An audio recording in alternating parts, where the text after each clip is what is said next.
Hello? Okay, we'll just give it another minute or two if you still want to grab a coffee or something like that. Yeah, that's...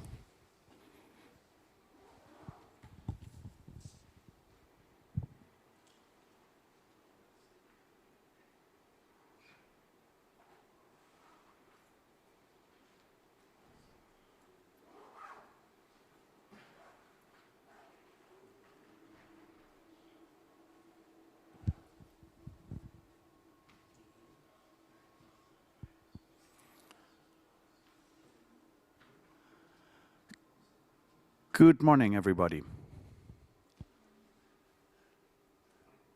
Thank you very much for coming to my presentation towards green vehicles and beyond. We're going to talk about the Taxonomy Regulation today. For starters, my name is Richard Lachs, and I'm happy to discuss with you today, and I hope we will actually get a little bit of a discussion or some interaction going. The presentation itself is actually rather short, so we can hop back and forth a little bit. I'm an executive expert at Kapsch TrafficCom, so like I advise our board on EU and regulatory affairs, and we have one pretty hot topic that concerns us, which is the taxonomy and its relationship with EU transport policy. But before we go in, a few words about Kapsch TrafficCom. I don't know if you've already heard of us, but we're basically a leading manufacturer and provider of road charging systems and intelligent transport systems, as well as traffic management. And accordingly, of course, we are affected by EU legislation. Quick question to you. Who of you is actually active inside of the European Union? Okay, perfect. Thank you very much. We'll come back to that later. I'm going to talk about the EU's Green Deal today. And one of the very, very big pieces of legislation, or one of the central pieces of legislation in the Green Deal, is indeed the so-called Taxonomy Regulation. I don't know if you've come across it yet, but the Taxonomy Regulation is a piece of legislation that comes from is basically financial regulation and will be enforced by supervisory authorities and affects initially publicly traded companies, but I think the recitals already hint that the delegated acts under the taxonomy actually have a far, far broader scope. Have you heard of the taxonomy before? Are you new with the topic, or? Okay, I'll give you a little explanation, and we'll also try to link up the taxonomy to these little silos I put onto my slide presentation. The idea of the taxonomy regulation is to funnel investment into a sustainable direction and basically stop greenwashing. So if I issue a share, I cannot simply proclaim I am a green share, which is currently possible because there's no real harmonized or agreed standard what is actually a green share. And the taxonomy aims to define that.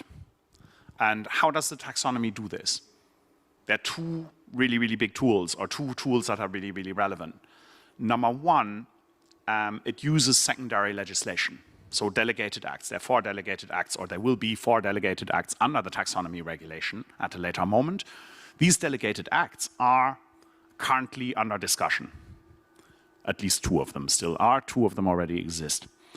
The other thing that is really, really important is that the taxonomy regulation actually tries to define environmentally sustainable activity by making reference to it defines individual economic activities. It refers to Eurostat criteria for defining certain economic sectors, and then it gives you an incentive, or defines, if you fall under this economic activity, which criteria you need to fulfill to be considered aligned with the taxonomy regulation. And this would basically mean then that you can claim for yourself that a certain amount of your turnover stems from environmentally sustainable economic activity. So far, so good. Which means for the transport sector that basically the taxonomy looks at these individual economic activities. So we will find that if you manufacture vehicles, to align, you will find a whole bunch of criteria that will help you, or that will basically guide you to become an environmentally sustainable car manufacturer. The same also applies for if, say, you manufacture trams, or you manufacture buses, or road surface, whatever. Now, my presentation today is how does this taxonomy regulation actually relate to transport policy? Transport policy is a little bit, transport policy is about getting the mix right. A city, everything is about the right mobility mix. It's about substituting transport modes with each other to improve the environmental performance of your transport environment. If you're a city, for example, you see whatever, your noise or emission values are not appropriate, you would like to reduce emissions. One of the key elements that EU transport policy always foresees is substitution, is modal shift, is managing actually the way transport works. In the end, we don't want to end up with a traffic jam of like emission-free vehicles, because the traffic jam itself still means the transport system does not work, and of course also creates its own external cost. And this is actually widely recognized in EU transport policy. The transport policy, to come back to the first slide, you remember there was this little bento lunchbox. Transport policy is about getting the balance right, is about getting the mix right for transport modes, whilst at the same time, we have a taxonomy regulation which is of key importance to investors, but at a later moment, I also personally believe it will become important for the distribution of like EU funds and public procurement. And there we see we have these 4 delegated acts and we have these silos. So how do these silos improve? They're good for cars. Yeah? They give a clear guidance. This and this and this is what you need to do to become environmentally sustainable. But they don't address substitution, or the taxonomy does not address substitution at all.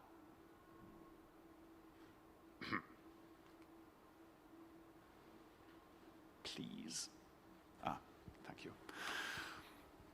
And if we go back to EU transport policy, this is, I think, from the low emission policy. Let me just quickly look this up. Is exactly this is a quote from the strategy on low emission mobility. We want to increase the efficiency of the transport system, making the most of digital technologies, smart pricing, and encouraging the shift to lower emission transport modes. And we also, so like this is basically low emission mobility.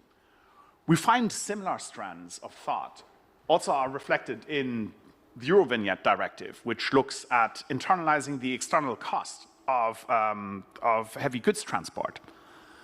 We also find a similar gist in the smart and sustainable mobility strategy of the European Union. So like all throughout the TEN-T guidelines, like all throughout EU transport policy, we have this element of indeed using smart mobility to our smart transport, smart pricing to basically get the mix right. And the taxonomy regulation itself actually, very, very grudgingly also admits, yes, we still have a little bit of homework to do here. For those of you who are into legal text, check recital 49. I mean, it very, very clearly says, transport is a bit more complex. We need to capture this. And talking of the Eurovignette directive, which basically is about the internalization of external costs and about the polluter pays principle, which comes from the Lisbon Treaty, is directly referred to in the taxonomy regulation. So the taxonomy already, the law itself actually already admits, like, there is an element that could be stronger, yet it is not that there. And our question, or our, say, request to policymakers as a company that manufactures traffic management systems, and we do believe actually that our systems implement EU transport policy, we are the instrument that allows cities to find that balance. We should be part of the taxonomy regulation, because like we of course also expect number one, that like kind of our investors, we do believe that our economic activity is environmentally sustainable. Now, this problem can also be addressed because the taxonomy regulation currently is in the making. If you recall the previous slide,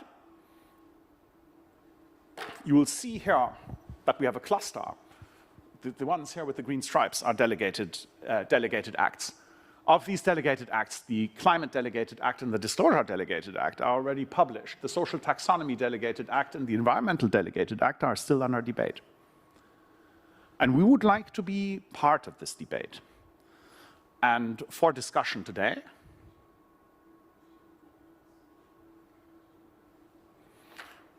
no, that's too early. This problem can be fixed. And we need a discussion in the Platform for Sustainable Finance. The Platform for Sustainable Finance is an inclusive expert group that has been working for a significant amount of time, and they have a huge workload on defining technical screening criteria for that basically in the end will matter, that will decide or define what is environmentally sustainable activity. And we believe that we do need a technical screening criterion that actually cuts through the silos. If you remember the first slide with the silos, we would like to have something that is horizontal, that actually also addresses the idea of substitution. Because a lot of our policies for sustainability are based on the idea of substituting one thing with another that is more environmentally sustainable. And this should be reflected in the taxonomy regulation. That, in a nutshell, is actually what I wanted to present to you today. And I was hoping to discuss a little bit. And my question to you, is any one of you from the regulatory sphere? Do you deal with either regulatory questions in your company, or are you a government official working and would like to discuss? Of course, there's no obligation. I kind of, did I see a hand there?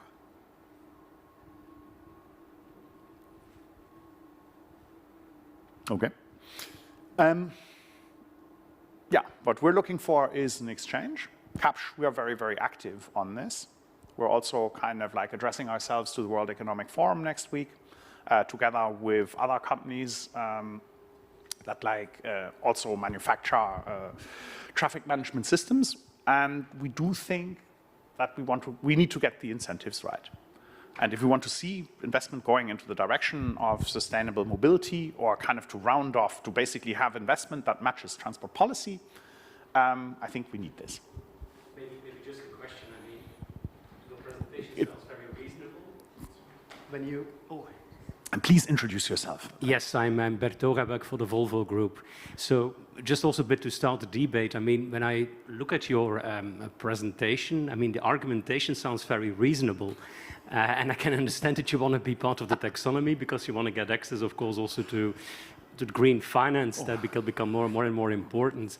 So I was wondering, when you bring this back in Brussels, what kind of reaction do you actually get, and how difficult or how easy is it to actually get this kind of criterion recognized by the Platform for Sustainable Finance? What is your experience with that? Thank you. No, thank you. Number one, thank you really for taking the courage to opening the debate. We actually do meet a lot of goodwill. I mean, everybody is like, it's kind of a little bit like everybody looking at their feet saying like, look, we know there's too much work to do, but we think we have bigger fish to fry. So basically, no, I mean, we've had contact also with our national government in Austria, with the European Commission, but also with various like civil society stakeholders. And one of these stakeholders just straightforwardly said, look, for the time being, we're fully engaged with aviation.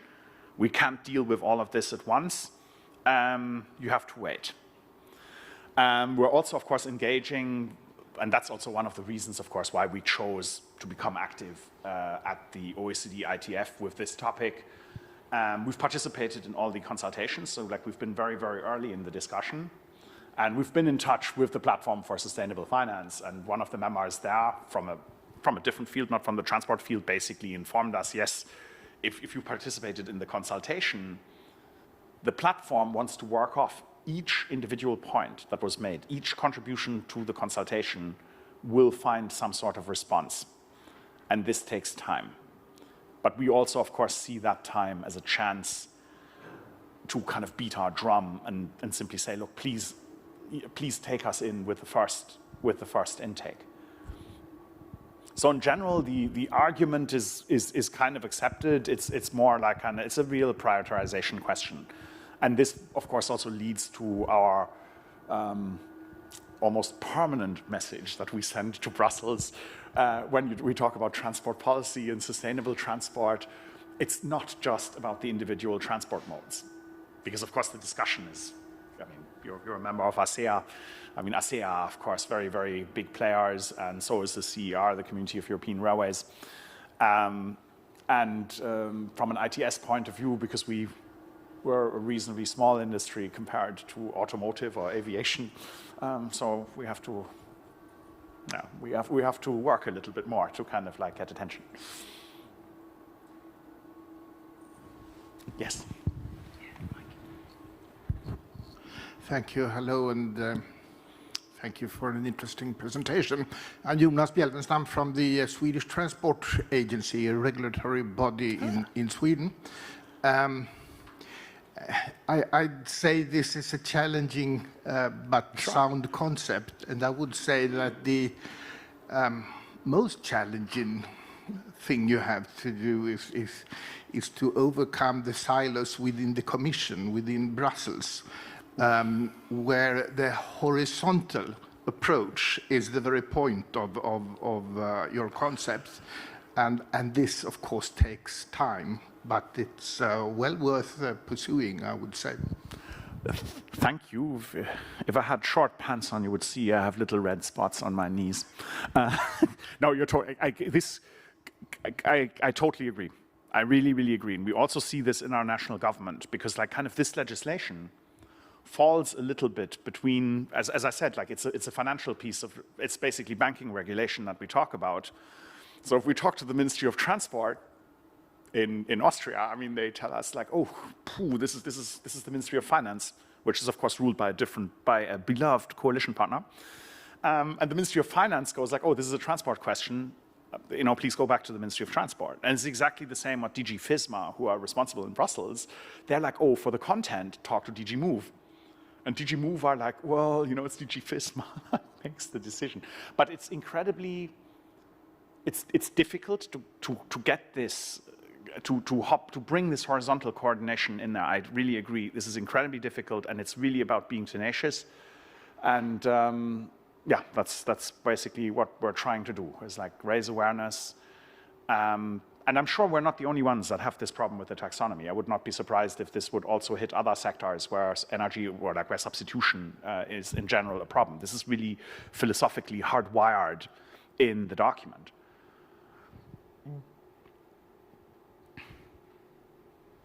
Please. Yeah. Good morning. I'm Stephanie Zoom. I'm a consultant in transport and climate policy. I really get your point, but I'm still wondering how you imagine this being put into place and who actually would be rated to this criterion. You said earlier that sustainable mobility management is a lot on a city level, right? So there's a lot of other policies involved to enable the environment where private operators can act sustainably. It could be on a national policy level that makes a change. Or are you just looking at technologies like yours as an indicator for sustainable mobility management, no matter how they are deployed? So what is... Thank you for that. It's indeed a very, very good question, because like you already mentioned one of the key terms from the Taxonomy Regulation, which is indeed enabling. Like we're, of course, an enabling activity. The way you use our technologies can have, I mean, traffic management, you can create a traffic management system where you program a traffic jam. So by definition, a traffic management system depends very, very strongly on the policymaker. Yes, we are aware of this.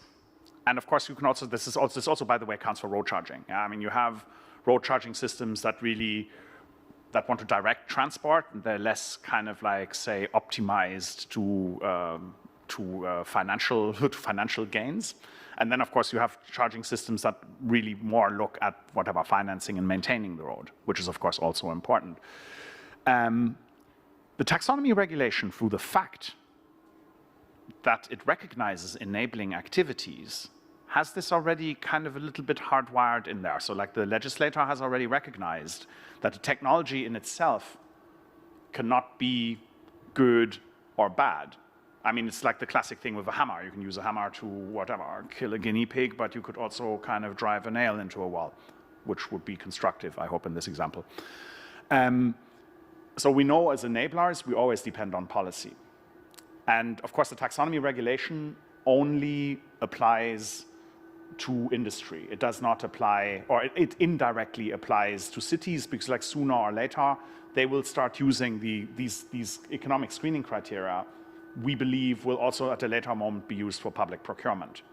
So there will be an encouragement, and we can already see this with tenors, for example, that like contracting authorities ask us, show us your sustainability reporting, or what you do in the area of sustainability. And for sure, once this is established, I also think that this will turn up in public procurement. So what we would like to have for us as an industry is to at least be recognized that we can be enabling.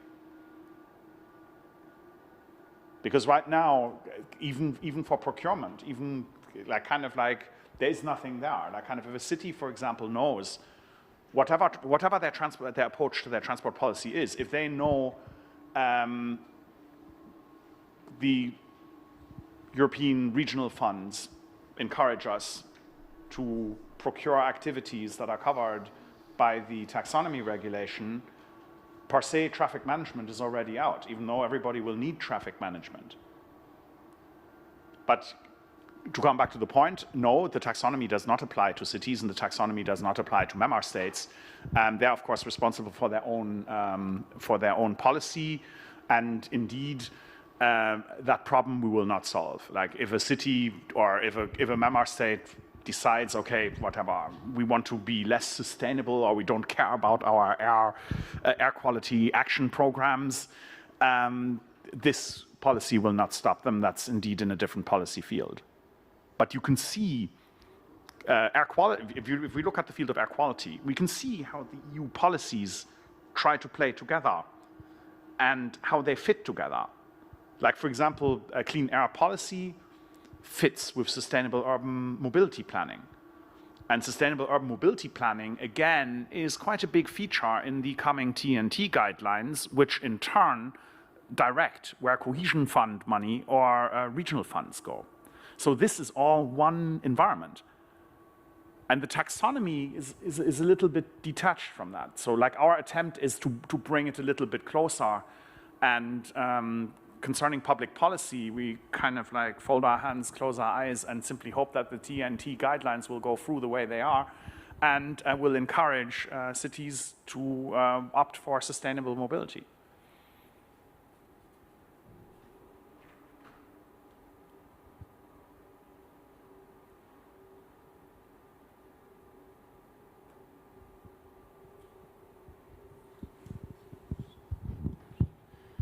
Yes, hello. Sorry, Nicolas Herbe, Alstom. But I just wanted to comment that you're perhaps not the only one in this situation, because well, we are train manufacturers. So we have, let's say, a very precise set of criteria in the taxonomy as it is today. So lucky for us in a way. But indeed, a lot of our suppliers are in the same situation, because companies that build components or subsystems for complete vehicles are not really captured in the taxonomy so far.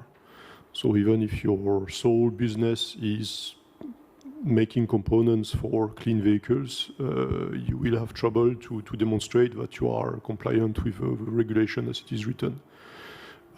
So that's also one shortcoming of regulation, a little bit like yours, which are, let's say, products and services which were not in the mind of the Commission people when they wrote the text, basically.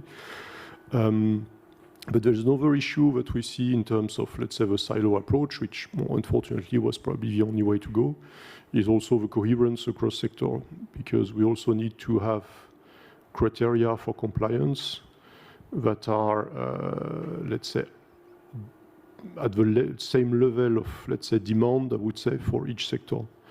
And for example, you mentioned the case of aeronautics, which is supposed to be covered soon. And we're looking forward to see what are the criteria retained, because for rail, road, heavy-duty vehicles, the main criteria is zero direct emission of CO2. So yeah, we can look forward to see what is the criteria for other mobility sectors that are not covered yet. Thank you for your comment. Number one, I have to say I never thought about this cross between the sectors. This is actually this is a good point. I totally believe that, but I've never actually really considered that in depth. Maybe we'll have a coffee later. But you're totally right. Like, I mean, with automotive suppliers, I know that like CLEPA, the association, I'm terribly sorry. The Association of Automotive Suppliers in Brussels is CLEPA. And CLEPA is actually also, they're looking at how to fit in. And I know like kind of like anything that has to do with semiconductors or IT in the vehicle is extremely, extremely difficult, because like either you have to separate your activities across a whole range of different economic screening criteria, which means you are never actually really able to capture your added value. I think, yeah, I think we will find more discussion on kind of clustering economic screening criteria in a different way, because we also have a problem, or it's not always perfectly addressed, is also, this is very, very much about hardware. So what you do indeed with things like mobility as a service, or it depends again on how you design it, but what you do with a service that actually has a hardware component.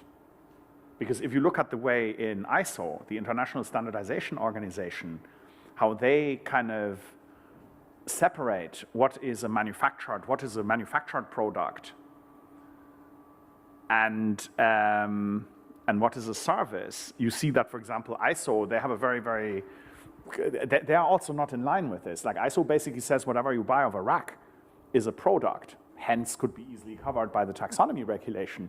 But like anything, any chip that, say, for example, has a licensed algorithm on it, is already actually, by standardization definition, I would argue, a service. And services are not really covered, so they have quite some way to go with the taxonomy. And indeed, I have never actually thought about the comparison between automotive and rail, or automotive and aviation, or aviation and inland shipping, whatever, is actually a good point to keep your eyes open for. Because if anybody is a real regulatory nerd, if you look, for example, into the guidelines of how European funds, the structural and cohesion funds are spent between 2000, I think it was the guidelines for 2030, 2020, you would suddenly see that kind of the criteria are totally different for the different transport modes. And also some of the criteria totally contradict EU transport policy. So like in regional policy for, I think it was 2013 to 2020, the argument went, you can't fund the socioeconomic benefit of an untolled road is greater than of a tolled road, which is in direct contradiction to the Eurovignette directive and the Lisbon Treaty. The other thing we've also found is kind of like they try to establish some sort of units to kind of estimate how great the socioeconomic interest is and how big the return per euro of invested structural funds is. And we've also found discrepancies between the road sector there and in this case, railways. So you're totally right, and I would assume that this type of distortion could also easily crop up in the taxonomy context. Anybody here representing a rail organization, by the way? Congratulations to them, they're doing a fantastic job.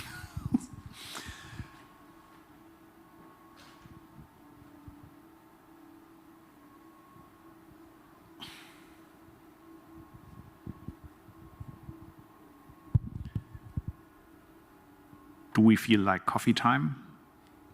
No, I mean, we can also call it a day. I've really said what I wanted to say, and I'm always happy. Like, I'll be here until 10 o'clock in the room, and afterwards, of course, drifting through the conference. And I'm always happy to also, like, bilaterally talk. Because, like, also for me, like, I mean, maybe kind of lecturing a little bit about the taxonomy regulation, but, like, the comment that the colleague made is also, like, for me, really, really fruitful. And so like I'd be really more than happy to also just say, okay, we'll call it quits and let's do small bilaterals now for those who are interested, because like I think I would be interested. Then with this, I switch back to the bento and the silo and wish you a very, very nice time here at the OECD ITF. Fruitful discussions, hopefully including me as well. And thank you very much.